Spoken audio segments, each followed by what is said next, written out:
At present, the growing concern about the real estate market has captured everyone's attention. Housing prices are experiencing a notable increase, mortgage interest rates are rising, and fears of an economic recession loom on the horizon. However, amidst these palpable concerns, there is a peculiar phenomenon that seems to go unnoticed by most. Welcome to Money Dynamo. Subscribe to the channel and make sure you don't miss any of my videos. This phenomenon, which has been operating in the shadows for years, is shaping our cities and manipulating our markets in ways that have made housing more inaccessible than ever. The index measuring housing affordability places it at the lowest levels since 1984.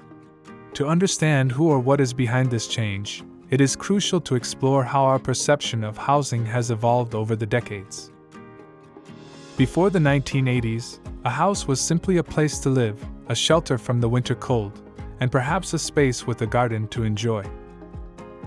At that time, the real estate market was perceived as a place to reside, not as an investment.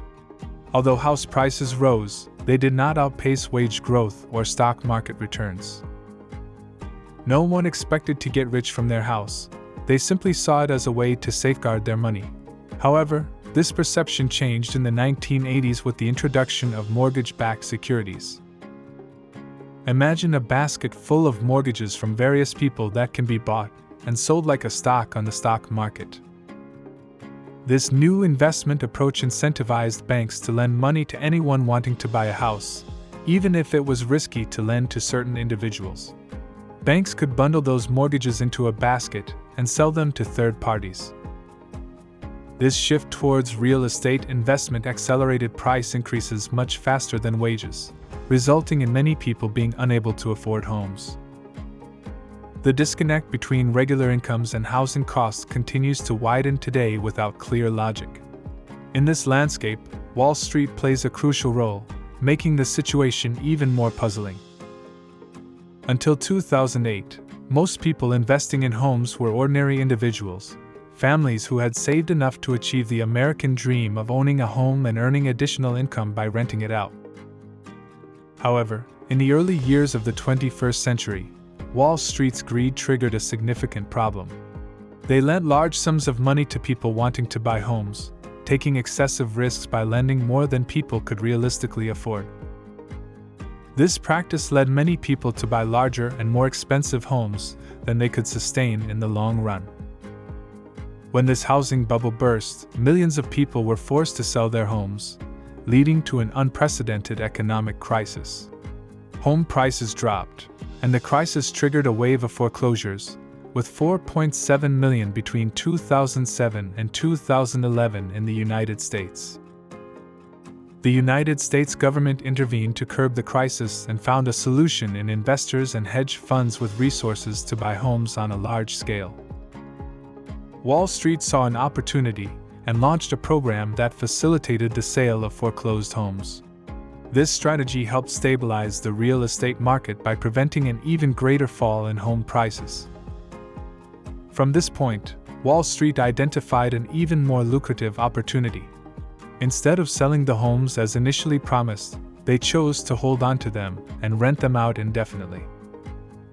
When interest rates dropped, they could borrow at very low costs, and rental income not only allowed them to cover the mortgages but also generated additional profits to acquire more properties rapidly. This strategy turned Wall Street into one of the largest homeowners, purchasing significant amounts of properties monthly. In the first quarter of 2022, investors acquired 28% more properties on average per month compared to the previous year. However, the situation becomes more complex when considering that both ordinary individuals and Wall Street are competing for the same homes, acquiring properties in entire neighborhoods. This competition is driving up housing prices, making them unaffordable for many people. Large institutional investors, like Blackstone, argue they are not to blame, as they control less than 1% of the national real estate market. However, at the state or local level, the story is different as their local impact can be significant. In the third quarter of 2021, large investors acquired 43% of homes in Atlanta and 39% in the Phoenix area. In some specific places, corporations own nearly 1 in every 5 homes. The difficulty lies in tracking the true extent of corporate ownership, as they can conceal their identity behind companies and entities. Despite corporations promising an enhanced experience for tenants with optimized processes and advanced technology, their primary goal remains profit. These corporations are designed to generate increasing returns for shareholders, leading to rent hikes and cost reductions in property maintenance. The rise in rents due to corporate tactics is significantly contributing to the housing crisis. The shortage of homes is the real underlying problem, with approximately 3.8 million homes needed to meet current demand, according to mortgage lender Freddie Mac. The real challenge in addressing the housing shortage lies in zoning regulations. These rules, which determine what kind of buildings can be constructed in different areas, are designed to preserve the stability of existing home prices. Approximately 75% of land in U.S. urban areas is exclusively zoned for single-family homes, limiting the construction of apartment buildings. Changing these regulations takes time and effort, facing resistance from local groups, known as NIMBYs, not in my backyard, who oppose the construction of multi-apartment buildings in their neighborhoods. These groups have gained political influence and have managed to delay or reject thousands of proposed homes.